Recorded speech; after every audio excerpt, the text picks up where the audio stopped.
ആദ്യത്തെ ഉടമ്പടി ഒരു ദമ്പതികളോടാണ്. ഇങ്ങോട്ട് നോക്കിയേ. എല്ലാ ഉടമ്പടിയും മനുഷ്യരോട് മൊത്തത്തിലാണ്. പക്ഷെ ആ ഉടമ്പടി ദൈവം മനുഷ്യകുലത്തോട് മൊത്തമാണ് ദൈവം ബന്ധത്തിലേർപ്പെടുന്നത്. പക്ഷെ ആ ഉടമ്പടിക്ക് ദൈവം തിരഞ്ഞെടുക്കുന്നത് ഒരു പ്രത്യേക ചെറിയൊരു ന്യൂനപക്ഷത്തെയോ ഒരു വ്യക്തിയെയോ അല്ലെങ്കിൽ ഒരു സമൂഹത്തെയോ ആയിരിക്കും. അപ്പൊ ആദ്യത്തെ ഉടമ്പടി ദൈവം മാനവകുലത്തോട് നടത്തുന്നത് ഒരു ദമ്പതികളിലൂടെയാണ്. ആരാണ് ആ ദമ്പതികൾ? ആദവും ഹവ്വയും. അപ്പോൾ the first covenant was made with a couple, ഒരു ദമ്പതികളോടാണ്. രണ്ടാമത്തെ ഉടമ്പടി ദൈവം ചെയ്യുന്നത് ആരോടാ? നോഹയോടല്ല. നോഹയോടാണ്, എന്നാൽ ഒരു കുടുംബത്തോടാണ്. ആ കുടുംബത്തിൽ എത്ര പേരുണ്ടായിരുന്നു? നോഹയുടെ വീട്ടിൽ എത്ര പേരുണ്ടായിരുന്നു? ഇപ്പൊ പെട്ടെന്ന് പറഞ്ഞുതരാം. നോഹ, എണ്ണിക്കോണേ. നോഹയുടെ ഭാര്യയുടെ പേരെന്താ? മിസ്സസ് നോഹ. പിന്നെ 3 മക്കളുണ്ടായിരുന്നു. ആ മക്കള് ആരൊക്കെയാ? അത് ശ്യാമല്ല, ശ്യാമും മനോഹരനും പുഷ്കരനും ഒന്നുമല്ല. ഷേം, ഹാം, യാഫത്ത് എന്ന് പറഞ്ഞേ. ഷേം, ഹാം, യാഫത്ത് 3 ആൺമക്കള്. അവർക്ക് 3 ഭാര്യമാര്, ഓരോരുത്തർക്കും ഓരോ ഭാര്യ. അപ്പൊ ആരൊക്കെയാണ്? Mrs Shem, Mrs Ham, Mrs യാഫത്ത്. 3 6 2 8. ഇത്രയും ബുദ്ധിയൊന്നും വേണ്ട. പത്രോസ്ലീഹ പറയുന്നുണ്ട്, ആ 8 പേർ മാത്രമാണ് അന്ന് ജലത്തിലൂടെ രക്ഷ പ്രാപിച്ചതെന്ന് പുതിയ നിയമത്തിൽ പറയുന്നുണ്ട്. പോട്ടെ, 8. അപ്പോ രണ്ടാമത്തെ ഉടമ്പടി 8 പേരടങ്ങുന്ന ഒരു കുടുംബത്തോടായിരുന്നു. ആദ്യത്തെ ഉടമ്പടിയോ ഒരു ദമ്പതിയോടാണ്. രണ്ടാമത്തെ ഉടമ്പടി 8 പേരടങ്ങുന്ന ഒരു കുടുംബത്തോടായിരുന്നു രണ്ടാമത്തെ ഉടമ്പടി. മൂന്നാമത്തെ ഉടമ്പടി അബ്രഹാം അല്ലേ? അബ്രഹാം അതാരോടാ? അത് ഒരു ഗോത്രത്തോടാണ്. ഒരു ഗോത്രം. ഞാൻ അതിലേക്ക് വരാം. അതായത് അബ്രഹാം ഒരു ഗോത്രമാണത്. ഏത് ഗോത്രമാണത്? ഞാൻ പെട്ടെന്ന് പറയട്ടെ. നിങ്ങൾ പഠിക്കുന്നവരായതുകൊണ്ട് എനിക്ക് പഠിപ്പിക്കാൻ ഒരു ഇഷ്ടമുണ്ട്. എന്താണെന്നറിയോ? നോക്കിക്കോണേ. ദൈവം ഒരു ജനത ഇങ്ങനെ തിരഞ്ഞെടുത്ത് വരികയാണ്. അപ്പോൾ നമുക്ക് അതിൻ്റെ ആദ്യത്തെ കണ്ണി ആദം. ആരാണ്? ആദം കഴിഞ്ഞാൽ ദൈവത്തിൻ്റെ തിരഞ്ഞെടുക്കപ്പെട്ടവരുടെ ചരിത്രത്തിലെ രണ്ടാമത്തെ ആൾ ആരായിരിക്കും? പറ. കേട്ടില്ല. നോഹ അല്ല. ആദത്തിന്റെ മക്കളുടെ കാര്യം പറ. ആബേല് മരിച്ചില്ലേ? കായൻ വഴിവഴച്ചില്ലേ? വേറൊരുത്തനുണ്ട്, സേത്ത്. പറ. സേത്ത്. അമ്മച്ചിമാര് പറ. എന്താ? സേത്ത്. അപ്പോ ദൈവത്തിന്റെ ലൈൻ ആദം, സേത്ത്. അടുത്തത് ഇനി ആരാ? ഇനി നിങ്ങൾ കുറെ ഉണ്ട് ഇടയ്ക്ക്, പോട്ടെ, ഞാൻ വിഷമിപ്പിക്കുന്നില്ല. നോഹ മൂന്നാമത്തേത്. നോഹ. ഇനി നോഹ കഴിഞ്ഞാലോ അടുത്ത ആരാ? 3 ആമക്കളല്ലേ? പക്ഷെ ദൈവത്തിന്റെ ചരിത്രം തുടരുന്നത് ഈ 3 പേരിലൂടെ അല്ല. ആരിലൂടാ? നോഹയുടെ മക്കളോ? നോഹയ്ക്ക് 3 ആമക്കളല്ലേ സിസ്റ്ററെ? 3 ആമക്കളല്ലേ? ആ 3 ആമക്കളിലെ ഒരാളിലൂടാണ് ദൈവത്തിന്റെ കഥ തുടരുന്നത്. അതാരിലൂടാണ് ഞാൻ ചോദിച്ചേ? 3 ആമക്കളുടെ പേര് പറ. ഷേം, ഹാം. ഇവരിൽ ആരിലൂടെ? ഷേം, ആദം. പറയൂ, ആദം. അടുത്ത ആരാണ്? സേത്ത്, നോഹ, ഷേം. വണ്ടർഫുൾ. അടുത്ത ആരായിരിക്കും? ഷേമിന്റെ പരമ്പരയിൽപ്പെട്ട അടുത്ത ആളാണ് അബ്രഹാം.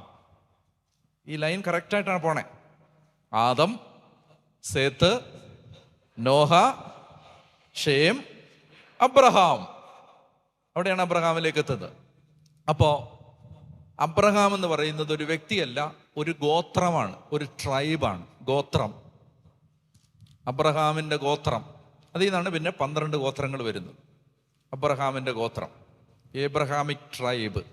ഇപ്പൊ മൂന്നാമത്തെ ഉടമ്പടി ദൈവം ചെയ്യുന്നത് ഒരു ഗോത്രത്തോടാണ്. അപ്പൊ ഒന്നാമത്തെ ഉടമ്പടിയോ ദമ്പതിയോട്, രണ്ടാമത്തേതോ 8 പേരടങ്ങുന്ന ഒരു കുടുംബത്തോട്, മൂന്നാമത്തേതോ 100 കണക്കിന് ആളുകളുള്ള ഒരു ഗോത്രത്തോട്. അപ്പൊ നാലാമത്തേതാണ് സീനായി ഉടമ്പടി. മോശയാണ് അതിന്റെ മീഡിയേറ്റർ. ആരോടാ അത് ചെയ്യുന്നത്? അത് 12 ഗോത്രങ്ങൾ അടങ്ങുന്ന ഒരു ജനതയോട്. അബ്രഹാമിൻ്റെത് ഒരു ഗോത്രം, ഇനി അതിൽ നിന്ന് വരുന്ന 12 ഗോത്രങ്ങൾ അടങ്ങുന്ന ഒരു ജനതയോടാണ് ദൈവം അടുത്ത ഉടമ്പടി ചെയ്യുന്നത്, സീനായി ഉടമ്പടി. 5-ാമത്തെ ഉടമ്പടിയോ ദാവീദ്, അത് ഒരു രാജകീയ ജനതയോടാണ്, ഒരു രാജവംശത്തോടാണ്, ഒരു റോയൽ കിങ്ഡത്തോടാണ്, ഒരു രാജകീയ ജനതയോടാണ് ദൈവം 5-ാമത്തെ ഉടമ്പടി ചെയ്യുന്നത്. ദാവീദിന്റെ രാജ്യം, ദാവീദിന്റെ രാജപരമ്പര.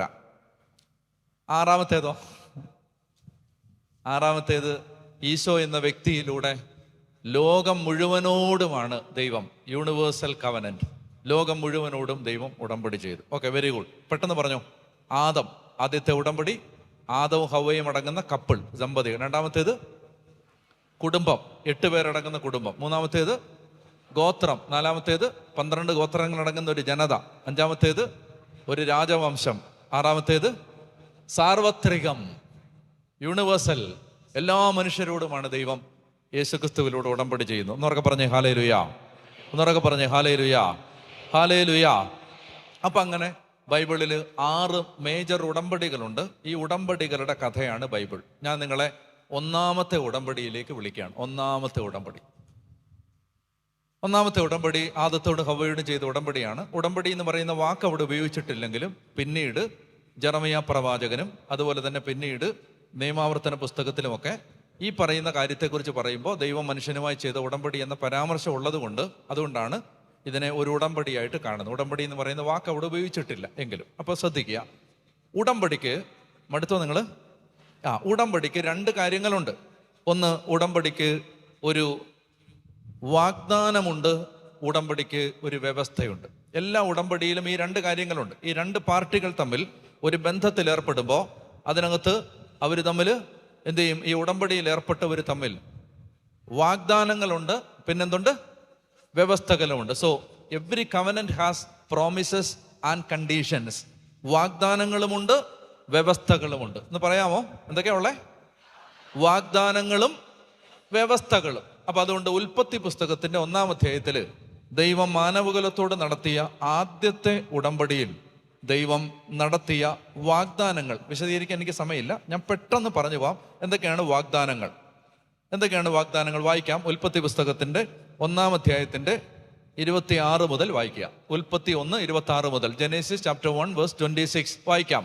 ദൈവം വീണ്ടും അരുളി ചെയ്തു, നമുക്ക് നമ്മുടെ ഛായയിലും സാദൃശ്യത്തിലും മനുഷ്യനെ സൃഷ്ടിക്കാം. അവർക്ക് കടലിലെ മത്സ്യങ്ങളുടെയും ആകാശത്തിലെ പറവകളുടെയും 4 കാലികളുടെയും ഭൂമി മുഴുവൻ്റെയും ഭൂമിയിൽ ഇഴയുന്ന സർവ്വജീവികളുടെയും മേൽ ആധിപത്യം ഉണ്ടായിരിക്കട്ടെ. അപ്പോൾ 1-ാമത്തേത് 1, 2, 3, 4, 5 നിങ്ങൾക്ക് വേണമെങ്കിൽ എഴുതാം. 1-ാമത്തേത് ആദ്യത്തെ ഉടമ്പടിയിലെ ആദ്യത്തെ വാഗ്ദാനം എന്ന് പറയുന്നത് ദൈവത്തിന്റെ ഛായയിലും സാദൃശ്യത്തിലും മനുഷ്യൻ സൃഷ്ടിക്കപ്പെട്ടു. ഞാൻ നിങ്ങളോട് ചോദിക്കുകയാണ്, മലയാളിയോട് ഏത് ചോദ്യം ചോദിച്ചാലും മലയാളി അതിനെ കോംപ്ലിക്കേറ്റഡ് ആക്കും, ഉത്തരം കോംപ്ലിക്കേറ്റഡ് ആക്കും. ഞാൻ നിങ്ങളോട് പറയുകയാണ്, കോംപ്ലിക്കേറ്റഡ് ആക്കരുത്, സങ്കീർണമാക്കരുത്, സിമ്പിളായിട്ട് പറയണം. ദൈവം തൻ്റെ ഛായയിലും സാദൃശ്യത്തിലും മനുഷ്യനെ സൃഷ്ടിച്ചു എന്ന് പറഞ്ഞാൽ എന്താണ് അതിൽ നിന്ന് നിങ്ങൾ മനസ്സിലാക്കുന്നത്? വലിയ കാര്യങ്ങളൊന്നും പറഞ്ഞുകൊണ്ട് വരണ്ട, അത് എടുക്കത്തില്ല ഇവിടെ. സിമ്പിളായ കാര്യം പറഞ്ഞാൽ ദൈവത്തെ പോലെ എന്ന് പറഞ്ഞാൽ എന്താ എൻ്റെ അർത്ഥം? നമ്മൾ ഒരു കുഞ്ഞ്, പുതിയതായി ജനിച്ചൊരു കുഞ്ഞിനെ കാണാൻ പോയപ്പോൾ ആ കുഞ്ഞിനെ കണ്ടിട്ട് ഒരു ചേച്ചി പറഞ്ഞു, അയ്യോ അമ്മയുടെ അതേ മൂക്ക്, അപ്പൻ്റെ അതേ കണ്ണ്. അതെന്താ? അമ്മയുടെ ഛായ, അപ്പൻ്റെ ഛായ എന്ന് പറഞ്ഞാൽ വാട്ട് ഡസ് ഇറ്റ് കമ്മ്യൂണിക്കേറ്റ്? നിങ്ങളുടെ മനസ്സിലേക്ക് എന്താ വരണേ? അപ്പൻ്റെ ഛായ അമ്മയുടെ ഛായ എന്ന് പറഞ്ഞാൽ എന്താ? ഇത് അപ്പനും മക്കളും ആണെന്നാണ്. ആണോ? ദൈവം തൻ്റെ ഛായയിലും സാദൃശ്യത്തിലും മനുഷ്യനെ സൃഷ്ടിച്ചു എന്ന് പറഞ്ഞാൽ ദൈവം തൻ്റെ മക്കളായിട്ട് മനുഷ്യനെ കണ്ടു എന്നാണ് അതിൻ്റെ ഏറ്റവും ലളിതമായ അർത്ഥം. ഹല്ലേലൂയ. ദൈവം തൻ്റെ ബാക്കിയൊക്കെ ഉണ്ടാവും, അതൊക്കെ അവിടെ കിടക്കട്ടെ. നമുക്ക് ഏറ്റവും സിമ്പിളായ കാര്യം മതി. ദൈവം ഞാൻ ചിന്തിക്കുകയാണ്, ഡാനിയലിനെ ദൈവം സൃഷ്ടിച്ചത് എങ്ങനെയാണ്? ദൈവത്തിൻ്റെ ഛായയിലും സാദൃശ്യത്തിലും എന്ന് പറഞ്ഞാൽ ഞാൻ ആരാ? ആ ദൈവത്തിൻ്റെ മകനാണ്, ദൈവത്തിൻ്റെ ഛായയാണ് എനിക്ക്, ദൈവത്തിൻ്റെ സാദൃശ്യമാണ് എനിക്ക്. ദൈവം എന്നെ അവിടുത്തെ ഛായയിലും സാദൃശ്യത്തിനും സൃഷ്ടിച്ചു എന്ന് പറഞ്ഞാൽ ഞാനും ദൈവവും തമ്മിലുള്ള ബന്ധം ഒരു യജമാനനും അടിമയും തമ്മിലുള്ള ബന്ധമല്ല, ഒരു മാസ്റ്ററും സ്ലേവും തമ്മിലുള്ള ബന്ധമല്ല, ഒരപ്പനും മക്കളും തമ്മിലുള്ള ബന്ധമാണ്. അപ്പോൾ അതുകൊണ്ട് ആദമിക് കവനന്റിന്റെ ആദ്യത്തെ ബ്ലെസ്സിങ്, ആദ്യത്തെ പ്രോമിസ് എന്ന് പറയുന്നത് നീ എൻ്റെ മകനാണ്, മകളാണ്. ഞാനും നീയും തമ്മിലുള്ള ബന്ധം, ഉടമ്പടിയിലെ ആദ്യത്തെ വാഗ്ദാനം, ഞാനും നീയും തമ്മിലുള്ള ബന്ധം അപ്പനും മക്കളും തമ്മിലുള്ള ബന്ധമായിരിക്കും, ഒന്നാമത്തേത്. രണ്ടാമത്തേത്, അവർക്ക് കടലിലെ മത്സ്യങ്ങളുടെയും ആകാശത്തിലെ പറവുകളുടെയും നാൽക്കാലികളുടെയും ഭൂമി മുഴുവൻ്റെയും ഭൂമിയിൽ എഴുതുന്ന സർവ്വജീവികളുടെയും മേൽ ആധിപത്യം ഉണ്ടായിരിക്കട്ടെ. രണ്ടാമത്തേത് ആധിപത്യം, ഡൊമീനിയൻ, ആധിപത്യം. ഇത്തിരി സമയം എടുക്കേണ്ടതാണ്, ഞാൻ ചുരുക്കി പറയാം. ഇപ്പം നിങ്ങൾ കർഷകരാവും. കർഷകർ പേടിക്കുന്നു. ഞാൻ ബൽത്തങ്ങാടി ചെന്നപ്പോൾ അവർ പറഞ്ഞു, പാമ്പ്, പന്നി, ആന, കരടി, പുലി ഇതെല്ലാം ഞങ്ങളെ ഉപദ്രവിക്കുകയാണ്. അപ്പോൾ ഇത് മനുഷ്യൻ ഇന്ന് പലയിടങ്ങളിൽ പല വാർത്തകൾ നമ്മൾ കേൾക്കുന്നുണ്ട്. അപ്പോൾ മനുഷ്യൻ കൃഷി, അവൻ്റെ സാമ്പത്തിക മേഖല, മനുഷ്യന് സ്വൈര്യമായി ജീവിക്കാൻ പറ്റാത്ത അവസ്ഥ ഇത് ഉണ്ടാക്കുന്നുണ്ട്. വന്യമൃഗങ്ങൾ, കാട്ടുമൃഗങ്ങൾ, ഇഴജന്തുക്കൾ, ചെറിയ ചെറിയ കൃമികീടങ്ങൾ, ഇതൊക്കെ മനുഷ്യന് ഉപദ്രവം ഉണ്ടാക്കുന്നുണ്ട്. ദൈവം മനുഷ്യനോട് പറയുകയാണ്, ഇതിൻ്റെ എല്ലാറ്റിൻ്റെയും മേൽ നിനക്ക് ഞാൻ ആധിപത്യം തരുന്നു എന്ന് പറഞ്ഞാൽ, നീ പോടാന്ന് പറഞ്ഞാൽ അത് പോണം, നീ ഇങ്ങോട്ട് വരരുതെന്ന് പറഞ്ഞാൽ അത് വരരുത്. ഉണ്ടോ ഇല്ലയോ എന്നുള്ളത് അവിടെ കിടക്കട്ടെ ഇപ്പം. പക്ഷേ ഒന്നാമത്തെ ഉടമ്പടിയിൽ ദൈവം മനുഷ്യനോട് പറഞ്ഞു, ഭൂമിയിലുള്ള സകലത്തിൻ്റെയും മേൽ നിനക്ക് ആധിപത്യം. ഞാൻ പലതവണ പറഞ്ഞിട്ടുണ്ട്, നമ്മുടെ നല്ലതണ്ണിയിൽ, കുട്ടിക്കാനത്ത് നല്ലതണ്ണി കാട്ടിൽ 3 സഹോദരന്മാർ 10-30 കൊല്ലത്തിലധികമായിട്ട് കാട്ടിൽ തന്നെ താമസിക്കുന്നുണ്ട്. ഞാൻ ചില ദിവസങ്ങളിൽ അവരുടെ കൂടെ പോയി താമസിച്ചിട്ടുണ്ട്. ഈ അടുത്തിടയ്ക്കും പോയി ഒരു ദിവസം. അപ്പോൾ അവിടെ ചെല്ലുമ്പോൾ ഈ ഉടുമ്പ് വരും. ഉടുമ്പെന്ന് പറഞ്ഞാൽ മനസ്സിലാവും, ഉടുമ്പ് ഇങ്ങനെ പിടിവിടാത്തൊരു സാധനം ഉണ്ടല്ലോ, ഉടുമ്പ്, അത് വരും. അതിങ്ങനെ വന്നിട്ട് ഇങ്ങനെ നോക്കും ആ ജനലിൻ്റെ അവിടെ നിന്നിട്ട്. അപ്പോൾ അവിടെയുള്ളൊരു സഹോദരൻ അതിനോട് പറയും, മക്കളെ പൊക്കോ. ചിക്കു എന്നാണ് അവനെ വിളിക്കുന്നത്, ചിക്കു. ചിക്കു പൊക്കോ, ചിക്കു പൊക്കോ, ചിക്കു പൊക്കോ. ഞാൻ എൻ്റെ കണ്ണുകൊണ്ട്, വല്ലവരും പറഞ്ഞു കേട്ടല്ലേ, എൻ്റെ കണ്ണുകൊണ്ട് ഞാൻ കണ്ടതാണ്. ഞാൻ ഈ ഉടുമ്പ് വന്ന് ഇത് കഴുത്തിനങ്ങനെ പിടിച്ചു കഴിഞ്ഞാൽ വിടത്തില്ലെന്നാണ് എൻ്റെ അറിവ്. അപ്പോൾ ഞാനിങ്ങനെ പേടിച്ച് അതിനെ നോക്കിയിരിക്കുമ്പോൾ ചിക്കു ഇങ്ങനെ നോക്കിയിട്ട്, അപ്പോൾ ആ ബ്രദർ പറയണ, ചിക്കു പൊക്കോ. ഓക്കെ, പോയി. പാമ്പ് വരും അതിനകത്ത്, ഇവർ കിടക്കുന്നതിനകത്തേ രാത്രിയിൽ പാമ്പ് വരുമ്പോൾ മക്കളെ പൊക്കോ പൊക്കോ. പാമ്പ് പോവും. എന്നാ പോയി, നാളെ വരാന്ന് പറഞ്ഞിട്ട് പോവും.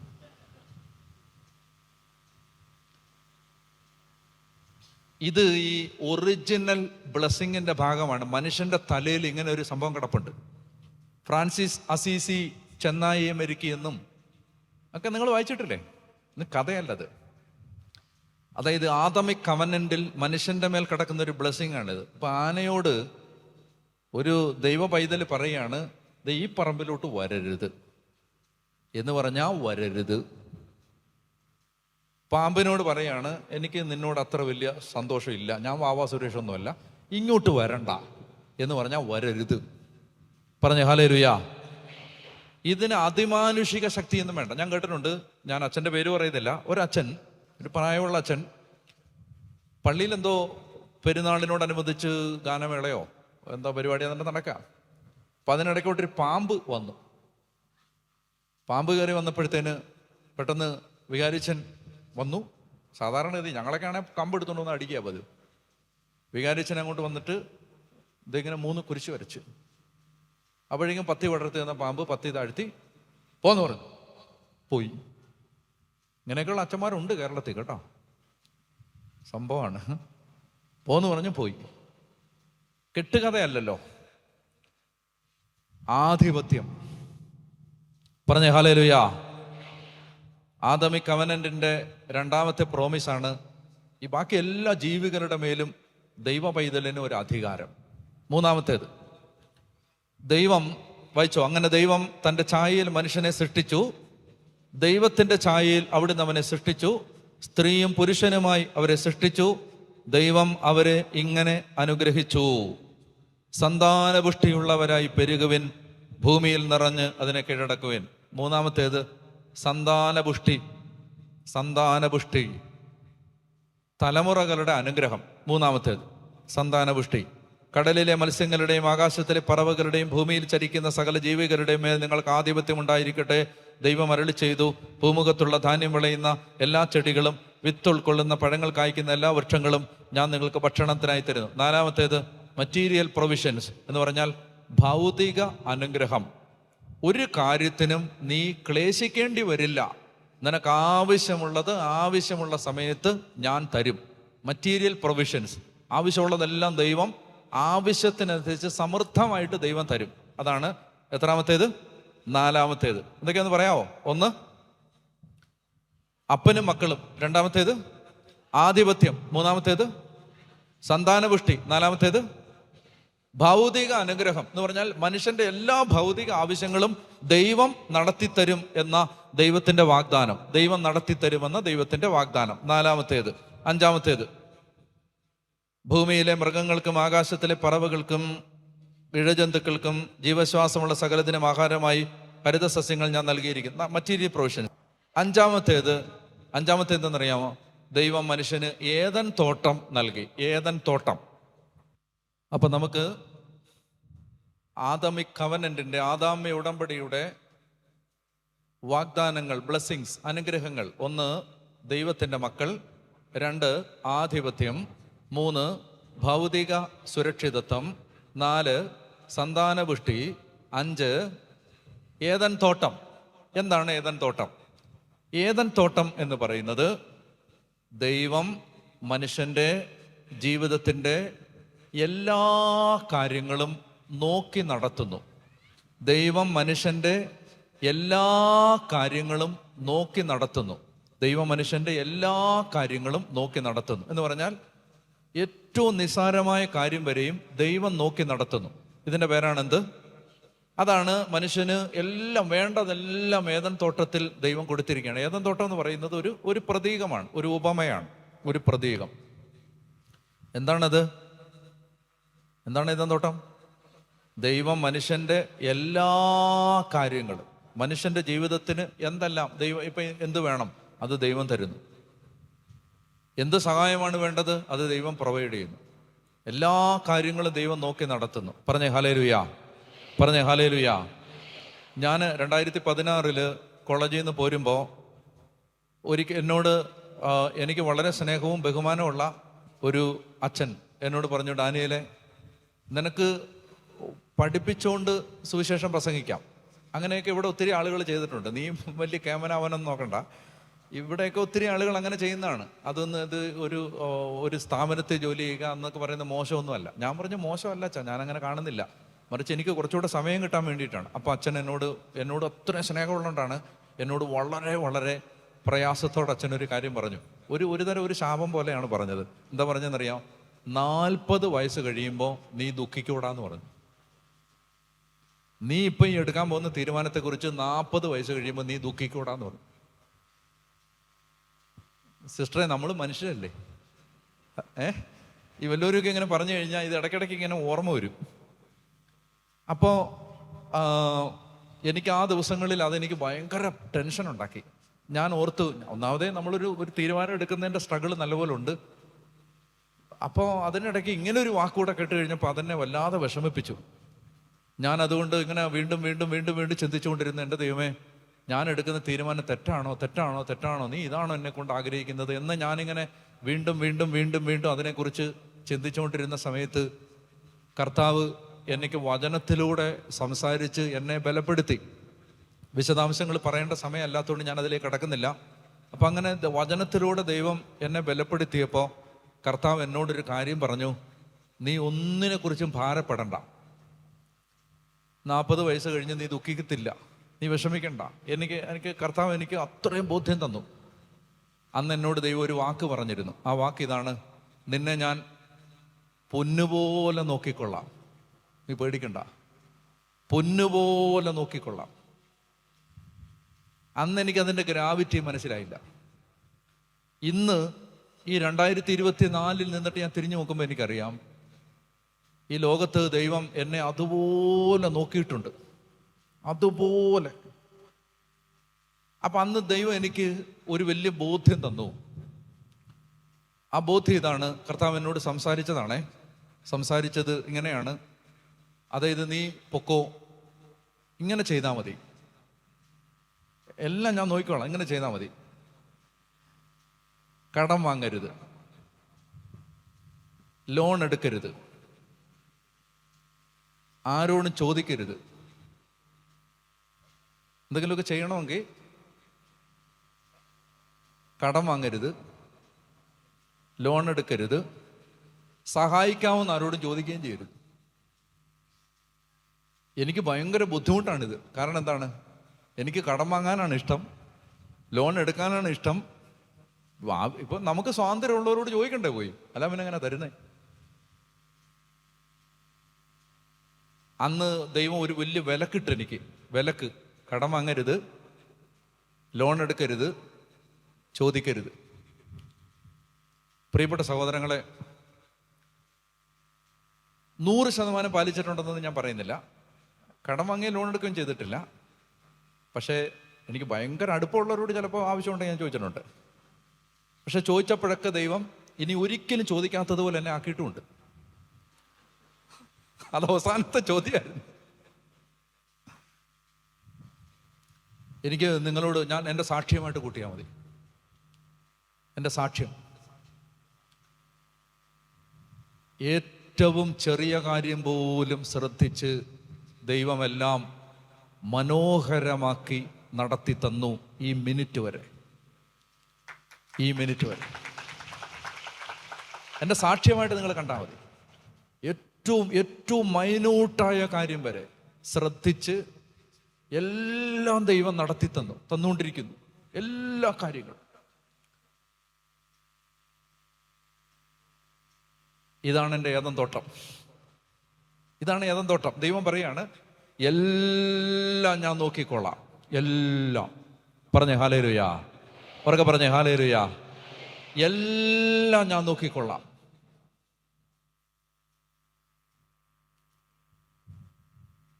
അങ്ങനെ മനുഷ്യന് വേണ്ടതെല്ലാം പ്രൊവൈഡ് ചെയ്ത്, പ്രദാനം ചെയ്ത്, ദൈവം അവന് വേണ്ടതെല്ലാം കൊടുത്തുകൊണ്ടിരിക്കുന്ന സ്ഥലം, അതാണ് ഏദൻ തോട്ടം. പക്ഷേ 5 ആയില്ലേ? 5 മതി തൽക്കാലം. 5 മതി.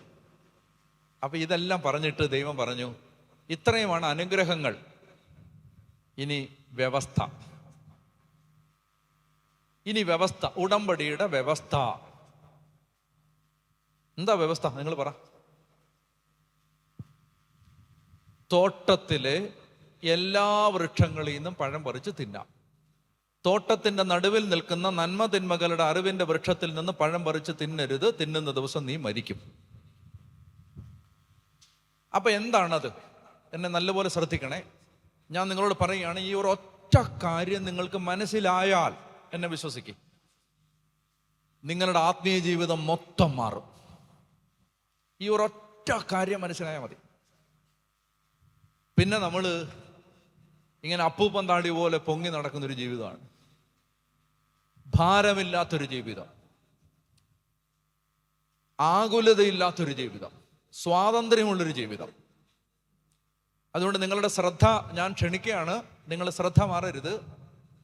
ദൈവം പറയാണ്, ഇതെല്ലാം ഞാൻ തന്നോളാം, ഒന്നും നിന്നെ ഉപദ്രവിക്കത്തില്ല, നിനക്ക് വേണ്ടതെല്ലാം ഞാൻ തരും, നിന്റെ ഏറ്റവും മൈന്യൂട്ടായ കാര്യം വരെ ഞാൻ ശ്രദ്ധിക്കും.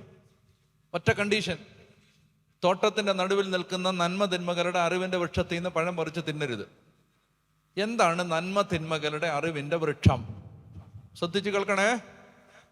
ദൈവം പറയാണ്, ആദം, ഹവ്വ, നിന്റെ നന്മ നിന്റെ തിന്മ അത് നീ ആലോചിച്ച് തീരുമാനിക്കരുത്. എന്താണ് നന്മ, എന്താണ് തിന്മ എന്നത്, അല്ലെങ്കിൽ നീ എന്ത് ചെയ്യണം, എന്ത് ചെയ്യണ്ട എന്നുള്ളത് കുറച്ചുകൂടെ മനസ്സിലാവുന്ന ഭാഷയിൽ പറഞ്ഞാൽ, നീ എന്ത് ചെയ്യണം, എന്ത് ചെയ്യരുത് എന്ന് നീ നിന്റെ ബുദ്ധിയിൽ ആലോചിച്ച് തീരുമാനിക്കരുത്. അറിവിന്റെ വൃക്ഷം, അറിവ്, യുക്തി, ലോജിക്ക്, ബുദ്ധി വെച്ചിട്ട് തീരുമാനിക്കരുത്. നീ എന്ത് ചെയ്യണം, എന്ത് തീരുമാനം എടുക്കണം, നീ നിന്റെ ബുദ്ധിയും യുക്തിയും വെച്ച് തീരുമാനിക്കരുത്. മറിച്ച് എന്ത് ചെയ്യണമെന്ന് ഞാൻ നിനക്ക് പറഞ്ഞു തന്നോളാം എന്ന് പറഞ്ഞാൽ, ബുദ്ധി കൊണ്ട് തീരുമാനിക്കരുത്, ഹൃദയം കൊണ്ട് ജീവിക്കുക. ഹൃദയത്തിൽ ഞാൻ പറഞ്ഞു തരും, അതനുസരിച്ച് ജീവിക്കുക. മനസ്സിലാവുന്ന ഞാൻ പറയുന്നത്. അതായത് ആദത്തിന് എന്തെങ്കിലും ചെയ്യണം, അത് ചെയ്യണം. അപ്പോൾ നമ്മൾ സാധാരണ എങ്ങനെ ചെയ്യുന്ന ഒരു കാര്യം, ഇപ്പൊ ഞാൻ ഇവിടെ വെള്ളം കൊണ്ടുവച്ചിരിക്കുന്നു. എനിക്കറിയാം ഇത് റെക്കോർഡ് ചെയ്തൊക്കെ പോകുന്നതാണ്, ഇതിനിടയ്ക്ക് വെള്ളം കുടിക്കുന്ന കലമ്പാന്ന് എനിക്കറിയാം. എന്നാലും ഇടയ്ക്കിടയ്ക്ക് ഞാനിത് വെള്ളം കുടിക്കുക. എന്താ കാര്യം പറ? ഇത് വെള്ളം കുടിക്കണം, ഡീഹൈഡ്രേഷൻ ഉണ്ടാവും, തലവേദനയായിരിക്കും പിന്നെ നാളെ പകല് മുഴുവൻ. അപ്പൊ ഞാൻ എൻ്റെ ബുദ്ധിയിൽ ഞാൻ ചിന്തിക്കുകയാണ്, എന്താണ് ഇത്, നാണക്കേടാണേലും ഇടയ്ക്കിടയ്ക്ക് ഇച്ചിരി വെള്ളം കുടിച്ചോണം. അത് ഞാൻ എൻ്റെ ബുദ്ധിയിൽ ആലോചിച്ച് എടുത്ത ഒരു തീരുമാനമാണ്. ആണോ? ആ മെക്കാനിസം നമ്മൾ ചിന്തിക്കുന്നത് മനസ്സിലാവുന്നില്ലെങ്കിലും, നമ്മളതിനെക്കുറിച്ച് ബോധവാന്മാരല്ലെങ്കിലും, ഇതൊക്കെ ഇതൊക്കെ ശരിയും തെറ്റുമൊക്കെ അങ്ങനെ നമ്മൾ തീരുമാനിക്കുന്നത് ബുദ്ധി കൊണ്ടാ. വെള്ളം കുടിക്കാതിരുന്നാൽ ശരിയാവത്തില്ല, വെള്ളം ഇടയ്ക്കിടയ്ക്ക് കുടിക്കണം. ഇത് ബുദ്ധി എന്ന് വരുന്നൊരു സാധനമാണ്. ഉദാഹരണം പറയുകയാണെ, ദൈവം പറയുകയാണ്, ആദം ആ ടൈപ്പ് ജീവിതം വേണ്ട. പിന്നെ ഇടയ്ക്കിടയ്ക്ക് ഞാൻ ഓർമ്മിപ്പിച്ചോളാം, വെള്ളം കുടിച്ചോടാ, അപ്പൊ നീ കുടിച്ചോ. ഇടയ്ക്കിടയ്ക്ക് ഞാൻ നിന്നെ റിമൈൻഡ് ചെയ്തോളാം, നീ വെള്ളം കുടിച്ചോ മോനെ, ഇത്തിരി വെള്ളം കുടിച്ചോ, അന്നേരം നീ കുടിച്ചോ. നീ ആലോചിച്ച് ബുദ്ധി കൊണ്ട് തീരുമാനിച്ച് നീ നിന്റെ അറിവ്, നന്മയും തിന്മയും തീരുമാനിക്കണ്ട. ഞാൻ സംസാരിച്ചോളാം ഓരോ സെക്കൻഡിലും നീ എന്ത് ചെയ്യണം, എന്ത് ചെയ്യണ്ടെന്ന്. പിടികിട്ടിയോ? സിസ്റ്ററിന് മനസ്സിലായി ഞാൻ പറഞ്ഞേ? ഇങ്ങനെ നീ ജീവിച്ചാൽ ഞാൻ ഈ 5 കാര്യങ്ങളും നിനക്ക് തരാം. നിങ്ങനെ ജീവിച്ചാൽ മതി. പറഞ്ഞേ ഹല്ലേലൂയ. അപ്പൊ ഇങ്ങനെ ഒരു ജീവിതത്തിന് ഞാനൊരു വാക്കിടുകയാണ്. ഒരു വാക്ക്, ഇങ്ങനെ ഈ ടൈപ്പിലുള്ളൊരു ജീവിതം. കർത്താവ് പറയുന്നതൊക്കെ ചെയ്യുന്നു, കർത്താവ് എല്ലാം വേണ്ട സമയത്ത് പറഞ്ഞു തരുന്നു, അത് ശ്രദ്ധിക്കുന്നു, അത് ചെയ്യുന്നു. അങ്ങനെ കർത്താവിനെ വിശ്വസിച്ച് മുന്നോട്ട് പോകുന്നു. ഇതിന് ഞാൻ ഒരു വാക്കിടുകയാണ് ഈ ടൈപ്പ് ജീവിതത്തിന്, അല്ലെങ്കിൽ അത് മനസ്സിലാക്കാൻ ആ ആശയത്തിന് ഞാനൊരു വാക്കിടുകയാണ്. ആ വാക്കാണ് ട്രസ്റ്റ്. TRUST, trust. വിശ്വാസം എന്നൊന്നും പറഞ്ഞാൽ അതങ്ങോട്ട് പോരാ. അതുകൊണ്ട് ഇങ്ങനെ തന്നെ പറഞ്ഞു, എന്താ അത്? ട്രസ്റ്റ് എന്ന് പറഞ്ഞാൽ ഒരാള് ദൈവത്തെ അന്ധമായിട്ട് അങ്ങോട്ട് വിശ്വസിക്കാം. കർത്താവ് പറയുന്നതാണ് ശരി, ദൈവം പറയുന്ന അനുസരിച്ച് ചെയ്യണം, കർത്താവ് നല്ലതേ പറഞ്ഞു തരത്തുള്ളൂ. അപ്പോൾ ബുദ്ധിയിൽ ചില കാര്യങ്ങളൊക്കെ ശരിയാന്ന് തോന്നും, അതൊന്നും ശരിയല്ല, വേണ്ട, ദൈവം പറയുന്നത് ചെയ്യാം. ട്രസ്റ്റ്. പറഞ്ഞേ ഹല്ലേലൂയ, പറഞ്ഞേ ഹല്ലേലൂയ.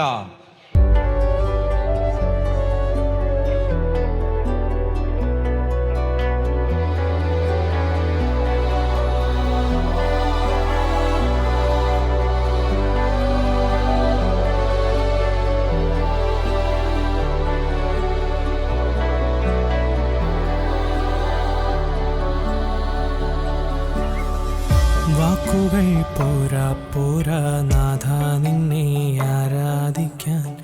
വാക്കുകൾ പോരാ നാഥ നിന്നെ ആരാധിക്കാൻ. ഭാഷകൾ പോരാ രാജാവിനെ ആരാധിക്കാൻ. ഭാഷകൾ പോരാ രാജാവിനെ ആരാധിക്കാൻ. യേശുവേ നിന്നെ കാണുവാൻ എൻ്റെ കണ്ണുകൾ പോരാ. യേശുവേ നിന്നെ കേൾക്കുവാൻ എൻ്റെ കാതുകൾ പോരാ.